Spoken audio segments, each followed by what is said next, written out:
Bonjour à tous, bienvenue sur Ecstasy Stories. Aimez-nous et abonnez-vous à notre chaîne pour découvrir d'autres histoires captivantes. Plongeons-nous dans l'histoire. Le soleil matinal baignait doucement la cale de la Princesa à Madrid, illuminant cette rue pavée où le temps s'écoulait plus lentement que dans le reste de la ville. Parmi les boutiques de luxe et les cafés se dressait un minuscule fleuriste, facilement oublié, niché entre une cave à vin et une librairie, Luz de Flor. Il n'était pas connu pour ses publicités ni pour sa présence sur les réseaux sociaux. Seuls ceux qui voyaient la beauté tranquille la trouvaient. À l'intérieur, le parfum de la lavande fraîche se mêlait à celui du romarin et des pivoines. La boutique n'avait ni portes automatiques ni sol en marbre, juste du bois qui grinçait, des vitres tachées par le soleil et une musique douce diffusée par une chaîne stéréo rayée. Derrière le comptoir, disposant des roses rouges foncées dans une boîte en forme de cœur, se tenait Suzanne James.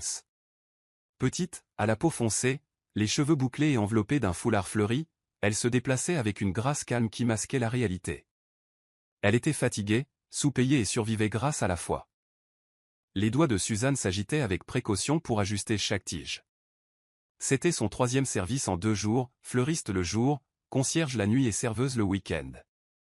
Elle n'était pas censée être là aujourd'hui, mais la fille du propriétaire s'était déclarée malade. Son tablier portait de minuscules traces de colle laissées par de vieux pétales, et ses chaussures, bien que cirées, étaient usées à la semelle. Suzanne n'avait pas de famille pour l'aider.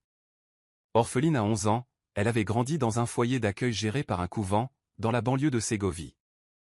Elle était habituée à l'invisibilité, au silence, mais lorsqu'elle travaillait avec des fleurs, le monde ralentissait suffisamment pour lui permettre de respirer. Ce à quoi elle ne s'attendait pas aujourd'hui, c'était un inconnu en manteau anthracite, entrant dans sa nature morte et bouleversant tout. Kingsley Daniel entra sans lever les yeux. Il ne portait pas de cravate, juste une chemise blanche immaculée sous un manteau sur mesure. Son attitude était calme, distante et méthodique. Il était passé par hasard, uniquement pour commander des fleurs de condoléances pour les funérailles d'un associé. Mais lorsqu'il leva les yeux et vit Suzanne ajustant délicatement les pétales de ses doigts tachés de pollen, il marqua une pause. Quelque chose chez elle, sa précision, son immobilité, son regard qui ne cherchait pas l'attention, réveilla quelque chose de latent en lui. Kingsley, habitué aux femmes qui riaient trop fort et mentaient trop facilement, se surprit à l'observer en silence. Suzanne remarqua un regard fixe. Elle leva les yeux, surprise mais sereine. « Puis-je vous aider, monsieur ?» demanda-t-elle doucement. Et c'est ainsi que leur histoire a commencé, non pas par des feux d'artifice ni des déclarations, mais par un simple coup d'œil à un fleuriste et un bouquet qui n'est jamais arrivé à l'enterrement. Le lendemain, le magasin était plus calme que d'habitude, et Suzanne s'est retrouvée seule. Sa patronne était partie faire une course, la laissant seule au comptoir. Comme toujours, elle utilisait le silence comme un sanctuaire.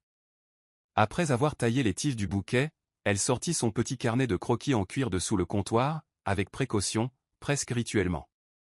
Personne ne le savait. À l'intérieur se trouvaient des dizaines de robes de mariée dessinées à la main, des voiles et des accessoires raffinés, tous imaginés au cours de nuits solitaires dans sa chambre partagée en auberge. Sans argent pour financer des études, Suzanne apprenait par l'observation. Des magazines empruntés et rendus discrètement, des vidéos YouTube téléchargées tard le soir, lorsque le Wi-Fi était au plus fort, et des heures passées à coudre des chutes de tissu derrière un abri d'église. C'était son univers secret. Et chaque robe qu'elle dessinait n'était pas seulement faite de tissu et de dentelle. C'était sa façon de construire une vie qu'elle n'avait jamais connue, faite de beauté, d'espoir et de célébration. Elle était encore en train de dessiner lorsque Kingsley Daniel revint, cette fois plus tôt que prévu. Il ne s'était pas annoncé. La vieille sonnette était rouillée, et Suzanne ne l'avait pas vu entrer. Il resta silencieux, observant ses sourcils froncés tandis qu'elle ajoutait des détails à une robe à la silhouette sirène. Ses doigts bougeaient comme s'il se souvenait, et n'en inventait. Kingsley s'éclaircit la gorge, et Suzanne tressaillit en refermant le livre d'un coup sec. « Excusez-moi, dit-il doucement en s'approchant, remarquant son expression troublée. Il ne voulait pas l'interrompre. Elle balbutia quelque chose à propos de bouquets et de prix, mais Kingsley secoua la tête. « En fait, je suis venu chercher les fleurs d'hier. » Suzanne hocha la tête et se retourna pour récupérer le bouquet. Elle ne s'était pas rendue compte qu'elle avait laissé le carnet de croquis trop près du bord du comptoir. Alors qu'elle cherchait la composition dans la glacière, le carnet glissa. Kingsley le rattrapa juste avant qu'il ne tombe par terre. Il s'ouvrit dans ses mains, et le temps sembla s'arrêter. Il ne s'attendait pas à ce qu'il voyait. La première page à elle seule montrait une robe de mariée aux détails époustouflants. Elle aurait pu figurer sur un podium parisien. Il y avait des notes sur le tissu, des marques de motifs et des ombres douces qui suggéraient des années de pratique silencieuse. Suzanne se retourna juste au moment où il tournait la page. Ses yeux s'écarquillèrent. « S'il te plaît, rends-moi ça », dit-elle sèchement en se précipitant vers lui. Kingsley obéit, mais garda les yeux fixés sur elle, intrigué comme il ne l'avait pas été depuis des années. Il y avait une intelligence derrière ce regard timide, une flamme créatrice qu'elle ne voulait visiblement pas voir. Et quelque chose lui disait que ce n'était pas qu'un passe-temps, mais sa survie. Quelques instants plus tard, alors qu'il quittait la boutique, des fleurs à la main et les pensées dispersées, Kingsley réalisa que la femme derrière les pétales était bien plus que ce qu'elle laissait croire.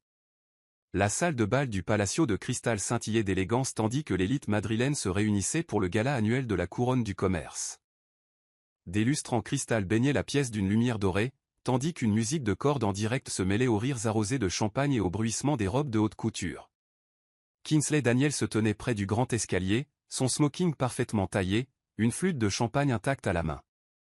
Aux yeux du monde, il était un véritable titan de la technologie, le plus jeune PDG à avoir propulsé une entreprise espagnole à l'international, et l'héritier du groupe Daniel. Mais tandis qu'un diaporama en hommage aux géants disparus de l'industrie était diffusé sur un écran géant, un visage familier apparut, Elena Daniel, sa sœur décédée. Sa gorge se serra.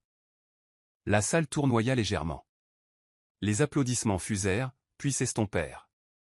Il sentit les murs se refermer sur lui. À peine avait-il fait un pas dehors que le couloir lui parut interminable, la lumière des lustres d'une intensité insupportable.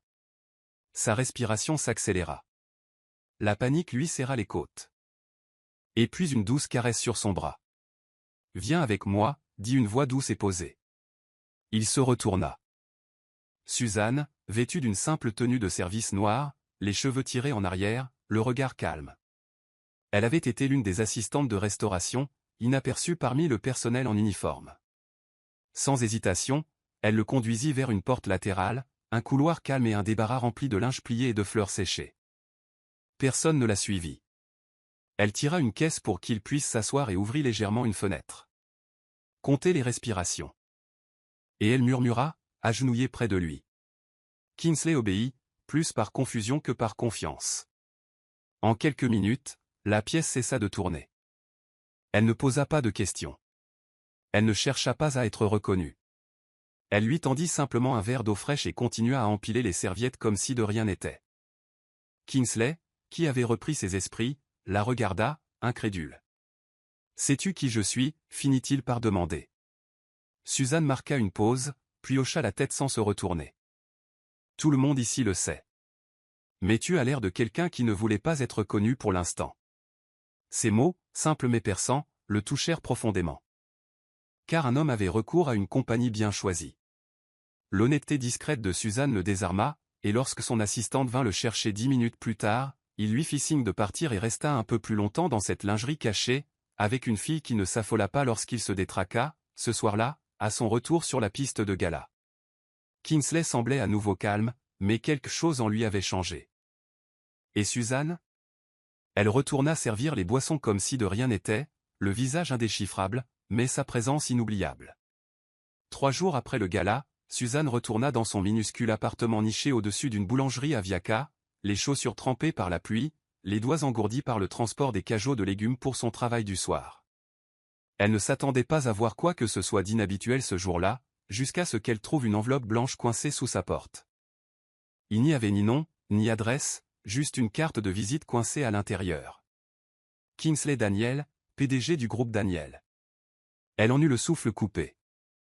À l'intérieur de l'enveloppe se trouvait une lettre formelle, courte et directe. Je vous propose un contrat privé pour la conception florale et la réalisation de croquis sur le thème du mariage pour un prochain lancement de produit. Tous frais pris en charge. Si vous êtes intéressé, retrouvez-moi à l'adresse ci-dessous. Demain, 10 heures. En dessous, une discrète ligne manuscrite. Ne t'inquiète pas, ce n'est pas un test. Je ne t'ai juste pas oublié. Suzanne est restée assise avec la lettre pendant plus d'1 heure, le cœur battant aussi vite que ses doutes. Elle n'était pas naïve.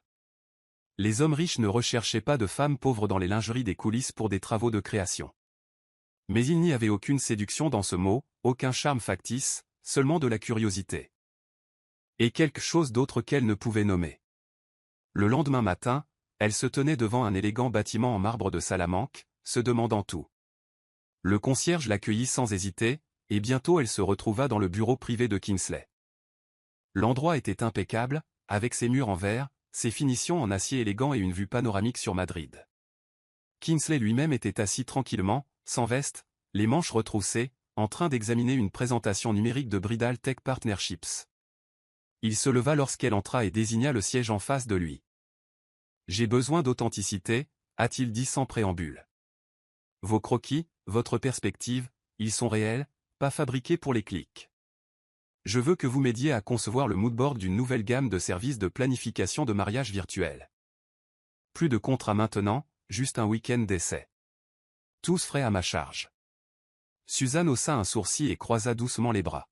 « Tu veux que je travaille sur des concepts de mariage pour une campagne de luxe parce que tu as vu quelques croquis chez un fleuriste ?» Kingsley n'a pas bronché. « Non, je te veux parce que personne à ce gala n'a vu que je m'effondrais. Mais toi, si, et ton carnet de croquis était la plus belle chose que j'ai vue en 5 ans. » Le silence emplit l'espace. Ce n'était pas une phrase d'accroche. C'était quelque chose de plus profond et de plus dangereux. Suzanne hésita, puis acquiesça finalement. « J'irai, dit-elle prudemment, mais juste pour le week-end. » Elle n'avait aucune idée de ce qui l'attendait au domaine de Valencia, ni de la façon dont ce seul choix allait bouleverser sa vie. Le domaine de Valencia n'était pas celui auquel Suzanne s'attendait, niché entre des collines vallonnées et des vignes luxuriantes. Le vignoble privé de la famille Daniel ressemblait moins à un terrain de jeu pour milliardaires qu'à un refuge secret pour artistes et penseurs. Le week-end ne fut pas non plus une excursion solitaire. À son arrivée, Suzanne fut accueillie par une assistante nommée Clara, qui l'informa rapidement que le vignoble accueillerait un petit groupe d'invités prestigieux pour une immersion créative.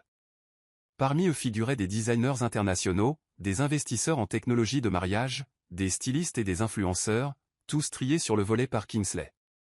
Suzanne réalisa soudain qu'elle n'était pas seulement de passage. Elle participait, malgré son anxiété. Suzanne se démarquait de la manière la plus inattendue qui soit. Tandis que les autres femmes brillaient dans leurs robes d'été de créateurs et leurs talons vernis, elle portait un simple jean chemisier couleur pêche et des boucles d'oreilles faites main, offertes par un enfant du refuge où elle était bénévole. Son charme ne résidait pas dans ses vêtements. Il résidait dans son honnêteté. Lors d'une discussion de groupe sur les tendances nuptiales modernes, tandis que d'autres débitaient statistiques et algorithmes, Suzanne a dit doucement qu'une robe de mariée devait être comme une seconde peau, et non un costume destiné à impressionner les inconnus. Le silence retomba dans la salle, puis, lentement, les têtes acquiescèrent. Même Kingsley, assis au bout de la table de la terrasse, la regarda comme s'il voyait le soleil pour la première fois. Alors que l'après-midi laissait place au soir, un jeu d'assemblage spontané fut organisé dans le vignoble. Suzanne a été associée à un parfumeur belge et à un magnate indien du textile. Elle a ri, vraiment ri, tandis que le trio discutait avec entrain des proportions de bail et des notes olfactives. Plus tard, tandis que les invités se mêlaient autour des feux de camp et que les mélodies de guitare acoustique flottaient dans l'air du vignoble, Suzanne s'est excusée et s'est réfugiée à l'orée du domaine, là où les vignes s'achevaient et où la lavande sauvage commençait. Kingsley la trouva là, les mains dans ses manches, contemplant les étoiles. « Tu n'es pas venu ici pour te fondre dans la masse, dit-il doucement. » Elle sourit sans le regarder. « Toi non plus. » Cette nuit-là, sous un ciel étoilé et des feuilles de vigne, Kingsley vit quelque chose qu'aucun luxe ne lui avait jamais offert, un aperçu de paix. Et Suzanne, qui s'était toujours sentie invisible au milieu de la richesse, réalisa pour la première fois qu'elle appartenait à un monde qu'elle n'aurait jamais imaginé pénétrer.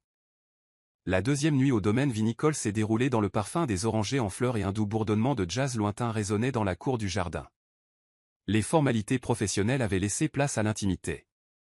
Les invités s'étaient retirés tôt, bercés par le vin vieilli et les rires, laissant le jardin doucement éclairé par des lanternes suspendues et des guirlandes lumineuses dorées entre les branches d'olivier.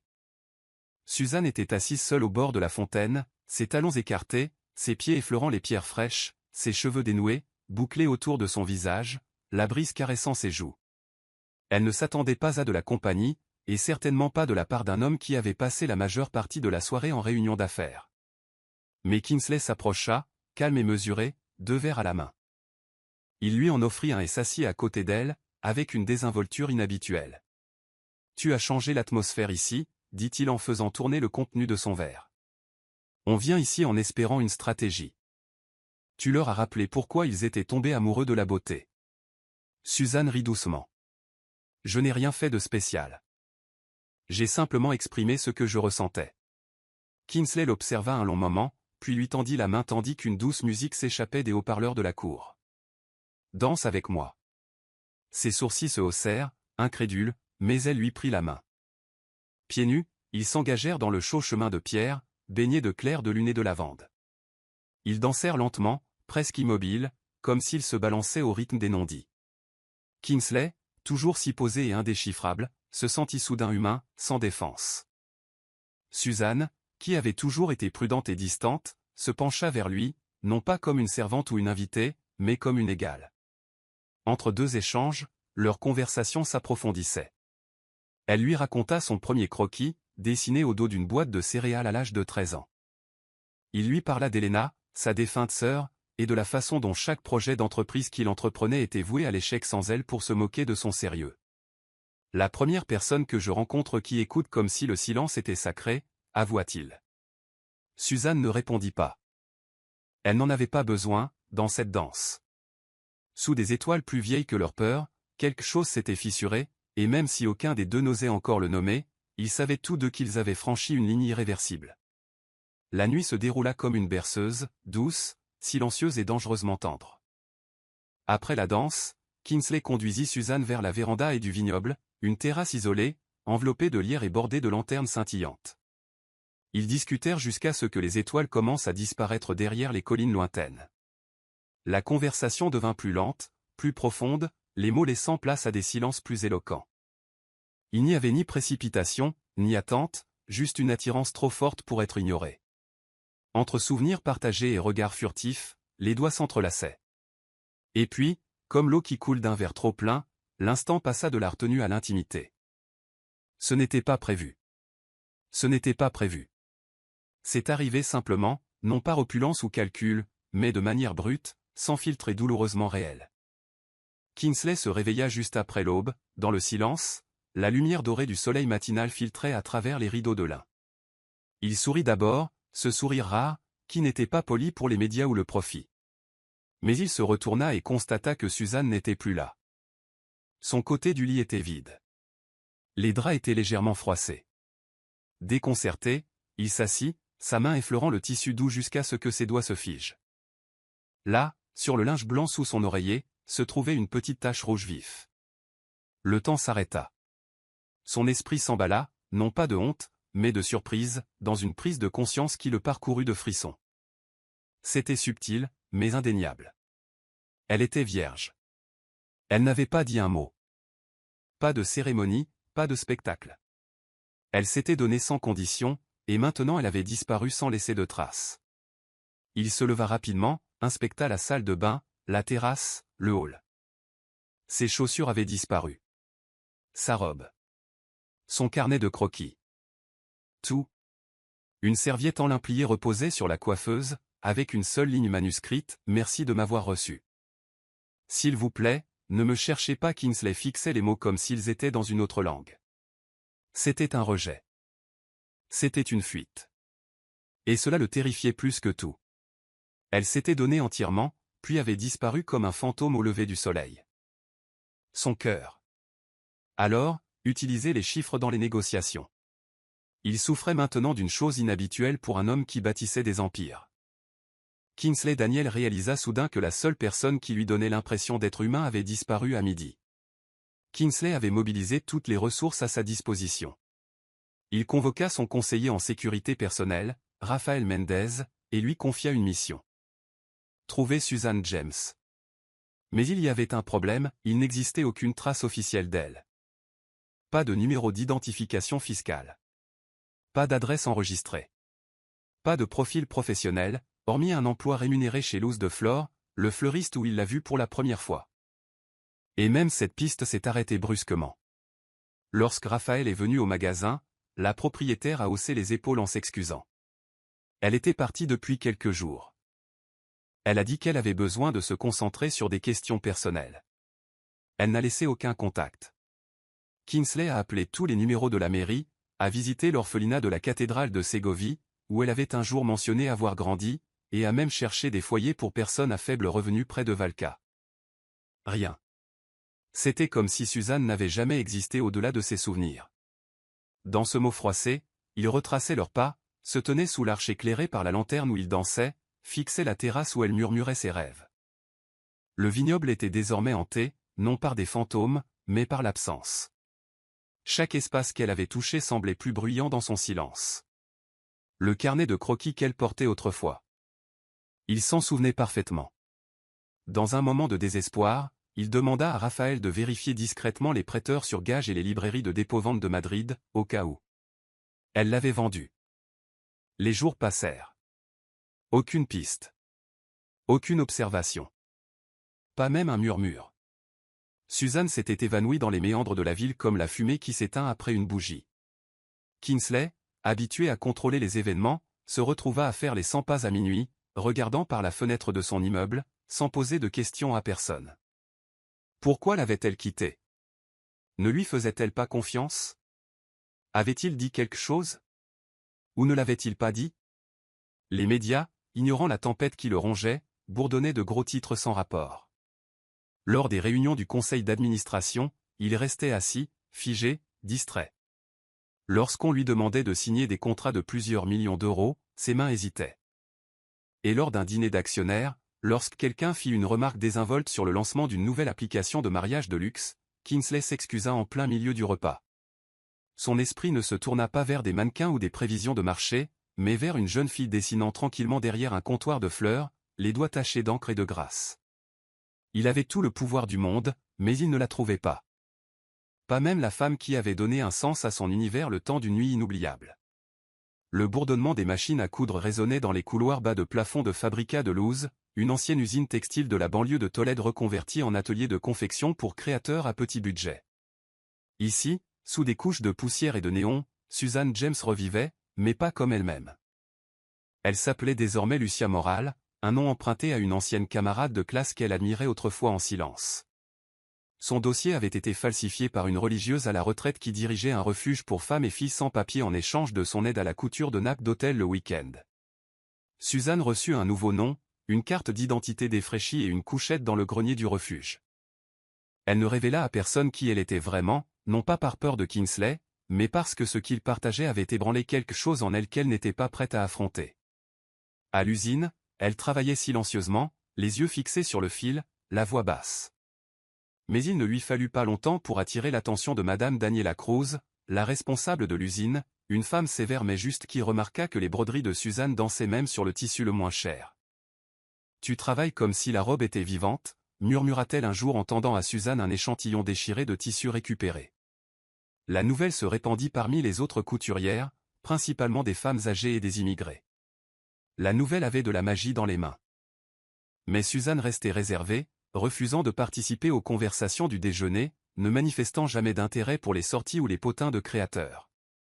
Dans son cartable, caché sous des aiguilles et du fil de rechange, se trouvait le même carnet de croquis, désormais plus rempli qu'avant, des pages empreintes de chagrin et de nostalgie.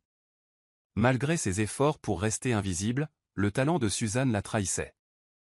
Un soir, alors qu'elle attendait l'ouverture des portes de l'usine sous une pluie torrentielle, elle dessina distraitement une robe au dos d'une commande. Madame Cruz passa derrière elle et l'aperçut. Elle ne dit rien. Mais 2 jours plus tard, Suzanne fut convoquée à son bureau. Là, accroché au mur, se trouvait un dépliant présentant Hope, un concours national destiné aux talents à faible revenu. Madame Cruz lui tendit un formulaire. « Vous entrez », dit-elle fermement. Ne discutez pas, Suzanne voulut refuser. Elle ne voulait plus être revue. Mais quelque chose dans le ton de la femme âgée, un étrange mélange maternel de réprimande et de foi, la fit hocher lentement la tête. Peut-être qu'il ne s'agissait pas d'être trouvé. Peut-être qu'il s'agissait de se laisser enfin voir. La grande salle du Centro de Dessino y Cultura de Barcelone bourdonnait d'impatience. C'était la dernière soirée du concours, Designing for Hope, un événement prestigieux, sponsorisé par le gouvernement, qui mettait en lumière les talents inexploités des communautés en difficulté d'Espagne. des journalistes, des investisseurs dans la mode et des magnats de toute l'Europe ont rempli les tribunes, dont quelques personnalités inattendues du monde des affaires. Parmi eux, Kingsley Daniel, venu à l'insistance de son directeur marketing, qui a suggéré que l'événement pourrait inspirer de nouvelles idées de design pour la prochaine campagne Bridal Tech du Daniel Group. Kingsley n'avait aucune envie d'être là. Ses pensées étaient ailleurs depuis des semaines, mais lorsqu'on lui apprit qu'un créateur anonyme d'une usine textile avait créé le buzz en coulisses, il accepta de rester, ne serait-ce que quelques minutes. En coulisses, Suzanne resta figée, le cœur battant, derrière le rideau, à regarder les mannequins faire la queue vêtue de ses créations. Elle n'avait pas utilisé son vrai nom sur le formulaire d'inscription, juste les initiales LM, son mentor, Madame Cruz, avait insisté pour soumettre 5 croquis. Mais les juges avaient finalement sélectionné l'intégralité de son portfolio pour l'exposer. Alors que les lumières s'éteignaient et que le présentateur accueillait la foule, le premier mannequin de Suzanne a défilé dans une robe fluide couleur ivoire confectionnée à partir de chutes d'usine recyclées. Simple, élégant, brut. Les exclamations résonnèrent dans la salle, les unes après les autres. 5 mannequins présentaient ces créations. Des robes confectionnées dans des tissus oubliés, façonnées avec émotion et force. Et parmi la foule, un homme se pencha en avant, l'air stupéfait.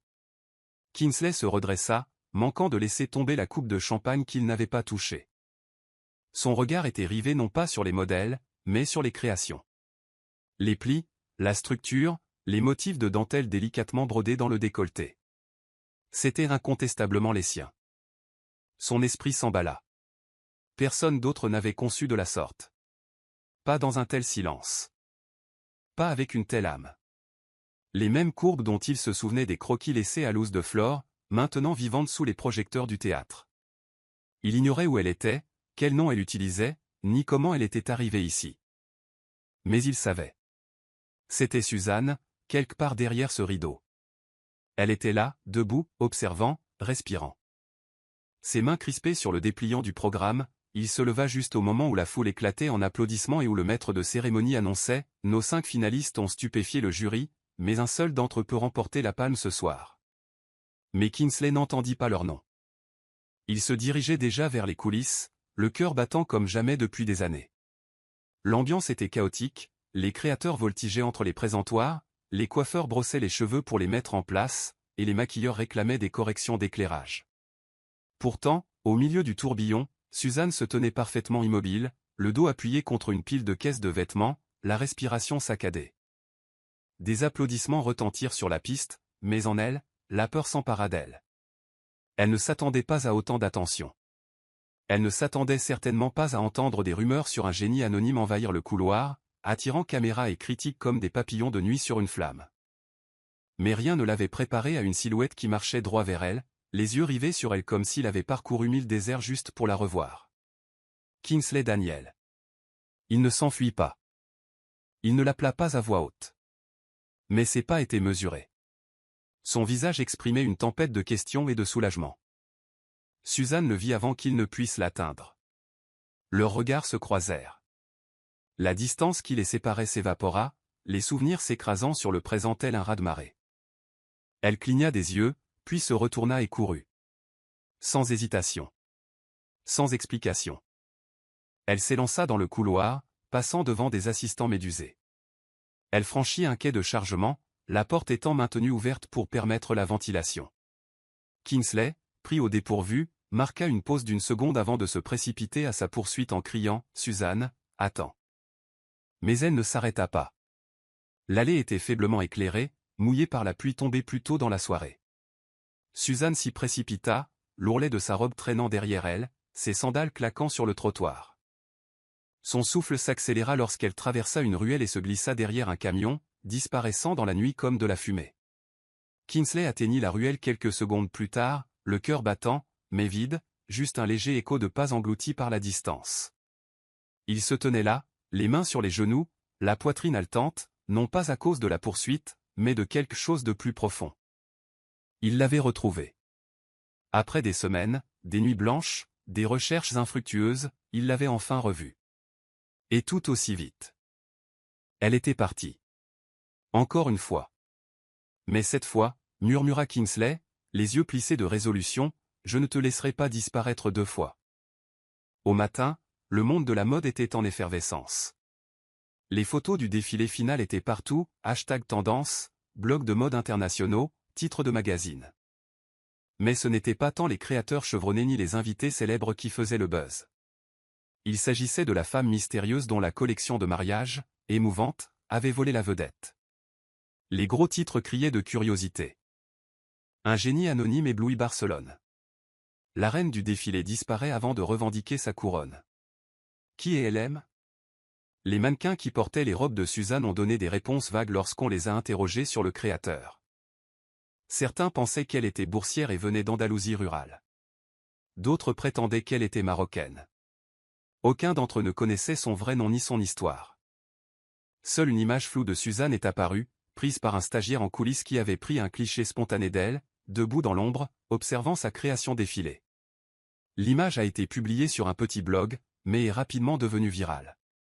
Sur la photo, le profil de Suzanne n'est que partiellement visible. Son regard était fixé, son expression indéchiffrable. Mais cela suffisait à éveiller la curiosité de tous les secteurs. En quelques heures, les offres affluaient. 2 instituts de mode ont publié des lettres ouvertes suppliant LM de postuler à des bourses complètes. Des influenceurs ont tenté d'en profiter, affirmant l'avoir formée. Des journalistes ont décortiqué les créations, les qualifiant d'expression artistique vestimentaire la plus sincère depuis des années. Pendant ce temps, dans les bureaux du groupe Daniel à Madrid, Kingsley était assis dans sa salle de conférence vitrée, son téléphone bourdonnant sans arrêt. Il fixait la photo virale, la mâchoire serrée. « C'est elle », dit-il fermement à Raphaël, qui se tenait près de la porte, téléphone à la main. « Je veux une surveillance complète de chaque nom, de chaque école de mode, de chaque atelier qui prétend connaître cette fille. » Raphaël hésita.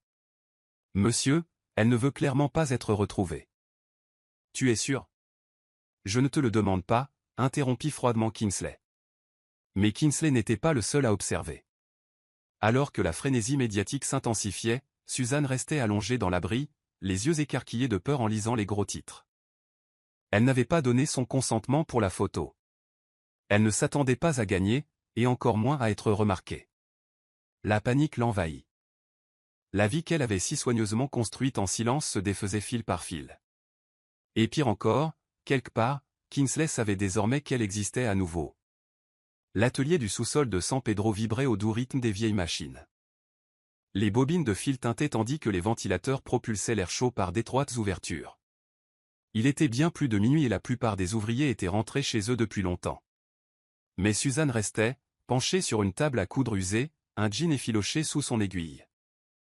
Son regard était vif, presque provocateur, comme si elle souhaitait que sa vie reste soudée, même si le monde extérieur se déroulait sous le coup de la curiosité et des flashs des appareils photo. Elle pensait être en sécurité ici, que personne ne la retrouverait dans un sous-sol, 3 niveaux plus bas, sous un ancien centre communautaire. Puis elle entendit des pas. Lourds. Lents. Familiers. Suzanne se figea, le cœur battant à tout rompre.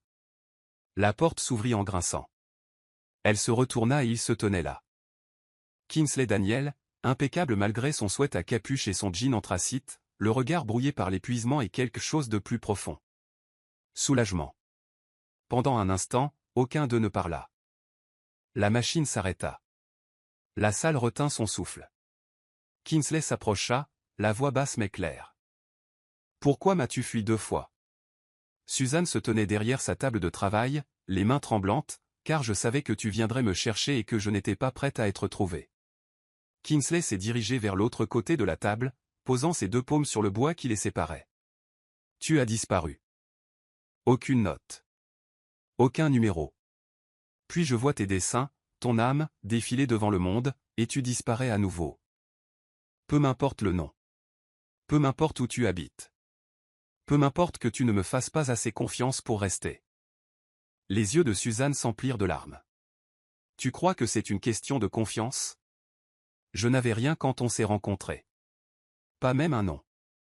Tu as vu la beauté en moi et ça m'a fait plus peur que la pauvreté dans laquelle j'avais passé des années à me cacher. Parce que quand les gens voient quelque chose de précieux, ils le prennent. Kingsley serra les dents. Je ne voulais pas te prendre. Je voulais te connaître. Le silence persistait, épais et brutal. Puis Suzanne recula, la voix plus posée. Eh bien, maintenant, tu le sais. Je ne suis ni ton modèle raffiné ni ta prochaine campagne. Je suis une fille venue de nulle part, essayant de survivre dans un monde qui n'écoute que lorsqu'on porte de l'or. Kingsley ne broncha pas. Au lieu de cela, il fouilla dans son manteau et en sortit son vieux carnet de croquis, usé, taché, sacré. Il la plaça entre eux, sans la quitter des yeux. Tu as toujours valu plus que de l'or, Suzanne, avant même que tu ne t'en rendes compte. Le silence qui suivit les paroles de Kingsley fut assourdissant. Le doux bourdonnement d'une machine oubliée résonna en arrière-plan tandis que Suzanne fixait le carnet de croquis qu'il venait de placer entre eux. Ses mains ne le touchèrent pas. Ses lèvres s'entr'ouvrirent légèrement, mais les mots tremblaient en elle comme des feuilles d'orage. Finalement, elle tira la chaise branlante derrière elle et s'assit, les épaules affaissées sous le poids des années. Elle n'avait jamais parlé à voix haute. « Tu veux savoir pourquoi j'ai couru » dit-elle d'une voix qui n'était plus aiguë, mais creuse. « Ce n'est pas que je m'en fichais. C'est que je m'en souciais trop et que j'ai perdu tout ce qui comptait pour moi. » Kingsley s'assit lentement en face d'elle, son visage s'adoucissant. Suzanne ne l'a pas regardé dans les yeux. « Mes parents sont morts quand j'avais 9 ans. Conducteur ivre, pas d'assurance, pas de famille pour me réclamer. J'ai été placé dans une famille d'accueil public à Ségovie. On m'a dit que j'avais de la chance d'être placé, mais j'avais de la chance, moi, d'être veuve avec 4 enfants et de m'intéresser davantage aux chèques gouvernementaux qu'à moi. Elle me fermait la porte si je rentrais tard du ménage. Parfois, elle me faisait dormir dans le garage, sans couverture. Un jour, l'un de ses fils a trouvé mon carnet de croquis. Il en a déchiré les pages et a dit « Les filles comme moi devraient avoir de la chance de pouvoir récurer les sols, et non de rêver de robes. » Ses yeux se sont remplis de larmes, mais elle n'a pas pleuré. À 16 ans, j'ai fugué, vécu dans des refuges, menti sur mon âge pour faire du ménage dans des boîtes de nuit. Je ne savais même pas ce qu'était la sécurité jusqu'à ce que je rencontre sœur Béatrice à l'église de Valka. Elle me donnait des cours de couture le dimanche et me disait de ne pas laisser la douleur dominer ma vie. Alors j'ai travaillé. J'ai cousu. J'ai regardé les gens célébrer l'amour et la dentelle pendant que je dormais sur des couchettes qui empestaient le moisi et la peur. Et puis, toi. Elle a finalement levé les yeux brillants d'un mélange de tristesse et de défi. Tu es entré dans ma vie avec des chaussures cirées et un regard qui ne bronchait pas quand j'étais invisible. Tu m'as fait sentir vue, et ça m'a terrifié, car j'ai appris que quand le monde t'offre quelque chose de beau, ça prend 2 fois plus de temps. J'ai fui parce que je pensais ne pas mériter la nuit unique que tu m'as offerte, et j'ai fui à nouveau parce que je pensais ne pas pouvoir y survivre si je restais. Kingsley ne dit rien. Ses poings se crispèrent, non pas de colère, mais de douleur. Elle avait survécu à plus qu'il ne l'aurait jamais cru. Et toujours épanouie. Les jours qui suivirent furent lents, doux, comme la réparation d'un tissu déchiré sans fil précipité. Kingsley ne fit aucune promesse, et Suzanne ne la lui demanda pas. Au lieu de cela, ils construisaient quelque chose dans leur moment de calme, petit, prudent et honnête. Ils ne prenaient pas de potence et ne faisaient pas la une des journaux. Ils retournaient simplement au sous-sol de la boutique de vêtements chaque soir après le travail, rapportant souvent un dîner emballé dans du papier aluminium ou des viennoiseries encore chaudes du café du rez-de-chaussée. Ils parlaient par bribes de motifs, de textures et de couleurs, et parfois de choses qui n'avaient rien à voir avec la mode, mais tout à voir avec la guérison. Un soir, sans prévenir ni cérémonie, Kingsley l'invita dans sa propriété de campagne. Non pas le vignoble, mais une maison plus petite nichée au pied des falaises de Saint-Sébastien. Pas d'assistant, pas de styliste, pas de garde. Juste eux. Suzanne hésita, mais la curiosité l'emporta.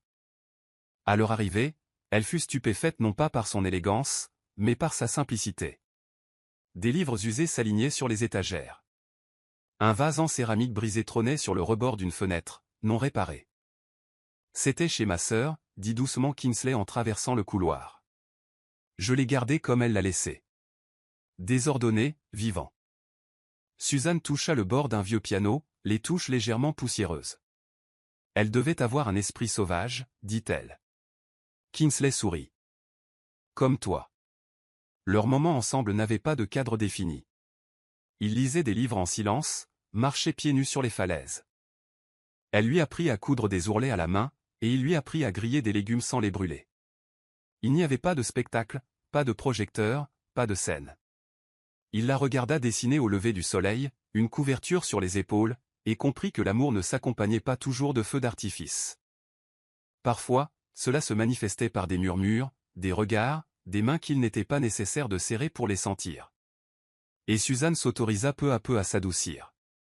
Non pas que Kingsley le lui ait demandé, mais parce que, pour la première fois de sa vie, personne ne la regardait, personne ne la jugeait. Juste quelqu'un restait. Un soir, alors qu'elle se tenait sur le porche avec une tasse de thé à la cannelle, il s'est approché d'elle par derrière et a simplement posé son menton sur son épaule. « Tu n'as plus besoin de courir, murmura-t-il. Suzanne ne répondit pas. Elle n'était pas obligée. Elle lui prit simplement la main et la serra. Sans fanfare. Sans éclat. Juste l'amour dans sa forme la plus pure et la plus silencieuse. Alors que le silence entre Kingsley et Suzanne commençait à ressembler à la paix, le chaos reprit son chemin. Cette fois, enveloppée de rouge à lèvres, de diamants et d'un sourire venimeux. Miranda Voss, l'ancienne maîtresse de Kingsley, était revenue de Monaco, où elle vivait de la fortune d'un héritier de casino qu'il avait depuis quitté pour une personne encore plus jeune. Mais Miranda n'était pas du genre à disparaître discrètement. Elle s'accrochait encore au passé, persuadée d'avoir conquis le monde de Kingsley, son nom et ses ressources. Et lorsqu'elle découvrit les rumeurs concernant une nouvelle mystérieuse fille dans sa vie, une femme qu'il cachait à la presse, l'amertume de Miranda se transforma en une curiosité dangereuse. Au début, elle réapparut discrètement, une invitation à un gala de conseil d'administration que Kingsley avait longtemps décliné, une altercation avec son assistante dans un spa de luxe, une apparition opportune à un événement caritatif sponsorisé par le groupe Daniel. Mais ensuite, ce fut l'embuscade. Miranda a fait irruption à un déjeuner de mode organisé par l'un des associés de Kingsley, sans y être invitée, mais bienvenue pour ses anciennes relations. Dès qu'elle a entendu parler de LM, le créateur anonyme que Kingsley soutenait discrètement, Miranda a fait le lien. En une semaine, la presse People s'est enflammée, un PDG milliardaire fréquentait une couturière orpheline, du sous-sol à la chambre. Qui est-elle? Miranda Voss raconte tout. Il m'a trompé avec elle. Suzanne, qui venait tout juste de commencer à dessiner ouvertement dans un petit atelier partagé avec l'aide de Madame Cruz, a vu les articles en premier. Son nom n'était jamais mentionné, mais les articles montraient une photo floue d'elle devant l'atelier. C'en était assez. Des murmures la suivaient au marché. Des commentaires sifflaient dans son dos au refuge. L'espace sur qu'elle avait enfin construit commença à lui sembler fragile et exposé. Elle s'enferma chez elle pendant 3 jours, refusant les appels de Kingsley, incertaine que le monde auquel il appartenait puisse un jour devenir son foyer. Kingsley, furieux et bouleversé, confronta Miranda publiquement pour la première fois, mais elle ne broncha pas. « Tu m'as quitté pour un inconnu », lança-t-elle lors d'une altercation entendue lors d'un lancement de vin. « Et maintenant, je vais montrer au monde à quel point tu es tombé. » Ses yeux brillaient de vengeance, mais Kingsley ne recula pas. « Non, dit-il doucement. Je me suis finalement relevé. Mais le mal était fait. Ce que Suzanne redoutait le plus se reproduisait. Elle était entraînée dans une guerre qu'elle n'avait jamais voulu. Et cette fois, son visage n'était plus caché. Le gala de mode Vanguardia devait célébrer la créativité, une soirée où étoiles montantes, créateurs emblématiques et icônes culturelles se réunissaient sous des lustres en cristal et un éclairage tamisé. Organisé au Palacio de Cristal de Madrid, il a attiré toutes les voix majeures du monde de la mode. Kingsley, fraîchement remis de la tourmente médiatique, devait faire une annonce surprise. Le lancement d'une initiative caritative finançant des bourses d'études en design pour les jeunes défavorisés, inspirée par un génie anonyme qui a rappelé au monde ce qu'est la vraie beauté. C'était aussi la première apparition publique officielle de Suzanne depuis ses débuts anonymes. Elle avait finalement accepté d'y assister, s'engageant prudemment dans un monde qu'il avait autrefois rejeté. Suzanne arriva dans une robe qu'elle avait confectionnée elle-même, en soie cousue main, bleu ardoise, ornée d'une délicate dentelle symbolisant des éclats de verre réparés au fil d'or. La foule murmura lorsqu'elle entra dans la salle de gala aux côtés de Kingsley. Certains murmurèrent leur admiration, d'autres leur incrédulité, mais un visage dans la foule ne sourit pas. Miranda Voss, vêtue de pourpre, attendait. On lui avait officiellement interdit de prendre la parole lors de l'événement, mais elle trouvait toujours un moyen d'y accéder. Et ce soir, elle était venue armée d'un poison verbal, et non physique. Dès que Kingsley s'est éloigné pour parler aux investisseurs, Miranda a saisi sa chance et est montée sur scène sans prévenir lors d'un bref interlude. Elle a pris le micro avec le charme d'une manipulatrice chevronnée. Avant la présentation des créateurs suivants, a-t-elle ronronné, je tiens à remercier le Daniel Group pour son financement de cette soirée et pour nous avoir rappelé que la mode peut naître de n'importe où, même d'un sous-sol. Des rires fusèrent. Suzanne, assise au premier rang, s'immobilisa. Le regard de Miranda croisa le sien. Certains renaissent de leurs cendres grâce au talent. D'autres s'épanouissent par d'autres moyens. J'espère simplement que la prochaine génération apprendra à mériter, et non à séduire. La foule haleta. L'insulte flottait dans l'air comme de la fumée. Les caméras se retournèrent. Tous les regards étaient braqués sur Suzanne, qui ne s'était pas levée. Elle ne pleurait pas. Au contraire, elle se leva lentement, monta sur scène, prit le deuxième micro des mains de l'annonceur médusé et se plaça à côté de Miranda. Sa voix, calme mais ferme, résonnait dans le couloir. Pendant des années, j'ai nettoyé des toilettes et cousu des robes que personne ne portait. Je ne grimpais pas par la séduction. J'ai survécu grâce au silence. Mais ce soir, je parlerai. Et elle l'a fait. Ni un coup de gueule, ni une vengeance. Juste la vérité sur la pauvreté, l'art et le pouvoir des voix invisibles. À la fin de son discours, toute la salle applaudit. Miranda resta figée. C'est à ce moment-là que Suzanne cessa d'être un secret. Elle est devenue un nom. Une voix. Une force. L'ovation debout résonnait encore sur les murs dorés du palais de cristal. Mais Suzanne n'entendit pas les applaudissements. Pas comme les autres. Pour la première fois de sa vie, le son ne la submergea pas. Il ne lui donna pas envie de se rétracter. Il lui semblait mériter. Sa poitrine se soulevait non pas de peur, mais de quelque chose qu'elle n'avait jamais pleinement connu jusqu'à présent, la liberté. En descendant de scène, ses doigts tremblaient légèrement, mais son dos restait droit. Son regard était fixe. Les invités en robe de créateur se penchaient pour lui serrer la main. Quelques légendes de la mode murmuraient son nom à leurs assistantes. Des investisseurs de Milan et de Dubaï sollicitaient des rendez-vous. Mais Suzanne ne se précipita pas. Elle retourna lentement à son siège. Kingsley la rencontra au pied de l'escalier. Pendant un instant, il resta silencieux. Il la regarda simplement comme s'il voyait quelque chose de sacré. Elle pencha la tête. « Je n'avais pas prévu de dire ça, dit-elle doucement. » Il esquissa un demi-sourire. « Bien. Parce que rien de réel ne l'est jamais. » Les flashs des appareils photo ont clignoté tandis qu'ils se tenaient ensemble. Ce n'était plus un secret. Ce n'était plus une rumeur. Quelqu'un à proximité murmura. « C'est l'orpheline. Celle avec le carnet de croquis. » Mais cette fois, ce n'était pas dit avec pitié. C'était dit avec émerveillement. Suzanne James n'était plus un nom chuchoté derrière des rideaux, ni des initiales anonymes.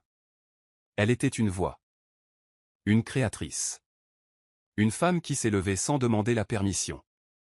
Plus tard dans la soirée, dans une salle de bal plus intime, nichée derrière une grande salle de gala, ses créations étaient exposées sur des mannequins sur mesure. Chaque robe était désormais illuminée par son propre projecteur. Les spectateurs ne se contentaient pas d'admirer la beauté, ils ressentaient l'histoire derrière chaque point. Une rédactrice âgée s'est penchée vers sa protégée et a dit « Ça ? C'est ça que la mode a oublié. Le sens. » Et tandis que les sponsors proposaient des contrats avec les marques et des couvertures de magazines, Suzanne s'est éloignée pour se tenir près des hautes fenêtres, admirant l'horizon lumineux de Madrid. Kingsley le suivit discrètement et posa sa main sur la sienne. « Il t'aime maintenant, dit-il. » Suzanne leva les yeux vers lui. Non pas comme une jeune fille qui cousait autrefois dans un sous-sol, mais comme une femme qui comprenait désormais son pouvoir. « Non, répondit-elle. Il me voit enfin. Je m'aime toujours. » Il se rattrape. Et à ce moment-là, Suzanne n'appartenait pas seulement au monde. Elle l'a redéfini. 3 mois après le gala, les rues de Salamanque bourdonnaient d'impatience, tandis que journalistes et initiés de la mode se rassemblaient devant un pittoresque bâtiment d'angle fraîchement repeint en crème et or. L'enseigne au-dessus de la porte voûtée indiquait simplement « James Atelier ».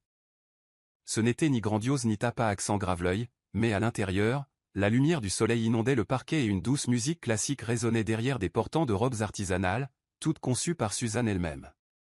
L'ouverture de sa première boutique n'était ni un événement de lancement ni un tapis rouge. Elle se déroulait sur invitation uniquement. Intentionnellement intime. Pas de communiqué de presse. Pas de fanfare. Juste ceux qui l'avaient accompagné dans son parcours. Les femmes de l'usine textile, sœur Béatrice de l'orphelinat, Madame Cruz et quelques clients discrètement fidèles qui privilégiaient l'artisanat à la célébrité. Suzanne portait un chemisier en soie blanche et un pantalon long jusqu'aux chevilles, ses boucles lâchement attachées, son sourire modeste mais radieux. Elle a accueilli elle-même les invités, a serré ses amis dans ses bras et a personnellement guidé Kingsley à travers chaque robe exposée. Celle-ci, a-t-elle dit en s'arrêtant devant une vitrine, est confectionnée dans le même tissu que celui que j'utilise au refuge. J'en ai gardé une. Kingsley ne l'interrompit pas. Il ne parla pas beaucoup. Il la regarda simplement bouger, confiant, gentil et parfaitement dans son élément. Tandis que les invités sirotaient du vin et admiraient les vitrines, il fit signe subtilement au personnel de la boutique de fermer la porte d'entrée. Puis, sous la douce lumière du plafond et les bavardages discrets qui s'estompaient, il se tourna vers elle, lui prit les mains et s'agenouilla. Il n'y avait pas de foule, pas de projecteur, seulement son halètement et la respiration saccadée qu'elle avait ressentie à la vue de la bague. Ce n'était ni surdimensionné ni extravagant. C'était une simple alliance en platine ornée d'un minuscule saphir niché à côté d'un unique diamant. « Suzanne James, dit-il d'une voix assurée. Tu es entrée discrètement dans ma vie, mais tu as laissé un bruit que je n'oublierai jamais. Je ne veux pas d'une vie parfaite. Je veux une vie vraie, avec toi. » Pendant une seconde, elle resta immobile. Sa gorge se serra, et les larmes coulèrent, non pas de tristesse, mais d'incrédulité à l'idée d'avoir été choisie. Non pas pour survivre, mais pour son âme. Elle s'agenouilla, les mains sur la bouche, hochant la tête à travers ses larmes. Oui, murmura-t-elle, encore et encore, tandis que sa tête retombait sur son épaule et que la pièce s'embrasait d'applaudissements légers et de sourires embués.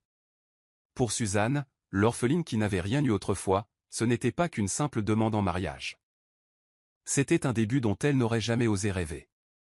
Un an plus tard, les environs de Séville accueillaient une transformation silencieuse. Niché derrière des murs couverts de lierre, se dressait un bâtiment autrefois abandonné, un ancien pensionnat aux fenêtres fissurées et aux peintures murales défraîchies. Aujourd'hui, elle portait un nouveau nom en lettres d'or, la Casa James, une maison de couture pour jeunes filles oubliées. À l'intérieur, le parfum des tissus frais se mêlait à celui de la lavande du jardin intérieur. Des rires et des fredonnements résonnaient dans les vastes couloirs ensoleillés. Suzanne James, devenue Suzanne James Daniel, se tenait au centre de tout cela, son maître ruban autour du cou, ses doigts guidant les mains tremblantes d'une jeune fille dans une machine à coudre. « Ne te précipite pas, murmura-t-elle. Laissez l'aiguille porter votre histoire. » La Casa James n'était pas seulement une école. C'était un sanctuaire pour les jeunes filles orphelines, comme elles l'étaient autrefois. Des filles qui avaient connu la perte, qui avaient tissé des rêves en silence, qui avaient besoin non seulement d'un abri, mais aussi d'un sentiment d'appartenance, avec l'aide de Kingsley et de quelques donateurs privés. Suzanne avait construit un havre où le design était une thérapie et l'artisanat une identité. Chaque couloir était bordé de croquis d'étudiants. Chaque robe créée portait des initiales brodées à l'intérieur, non pas les siennes, mais celles des filles qui les avaient confectionnées. Elle insistait pour que le monde connaisse leur nom avant le sien. Il n'était plus question d'héritage. Il s'agissait de donner la parole à ceux qui n'étaient pas entendus, tandis que le soleil disparaissait derrière les oliviers. Suzanne se tenait sur le balcon de l'étage, regardant ses élèves rire pendant leur pause du soir. Kingsley la rejoignit discrètement, une tasse de thé à la main, son autre bras enroulé délicatement autour de sa taille. Ils ne parlèrent pas. Ils n'en avaient pas besoin. La vie dans laquelle ils étaient tombés, celle née du hasard, de la peur, de cette nuit inoubliable dans le vignoble, était devenue quelque chose de plus grand que d'eux. Suzanne appuya la tête contre son épaule, les yeux rivés sur les filles en contrebas, et expira lentement. Elle n'était plus la fille cachée derrière les comptoirs de fleurs. Elle n'était plus le fantôme derrière les carnets de croquis. Elle était chez elle. Et à cet instant, tandis que les lumières de la maison vacillaient et que la musique s'échappait des fenêtres ouvertes, Suzanne comprit que ce n'était pas la fin. C'était le commencement. Voilà, c'est la fin de l'histoire. Qu'avez-vous appris sur cette histoire? Aimez-la et abonnez-vous à notre chaîne pour découvrir d'autres histoires intéressantes. Merci de votre attention.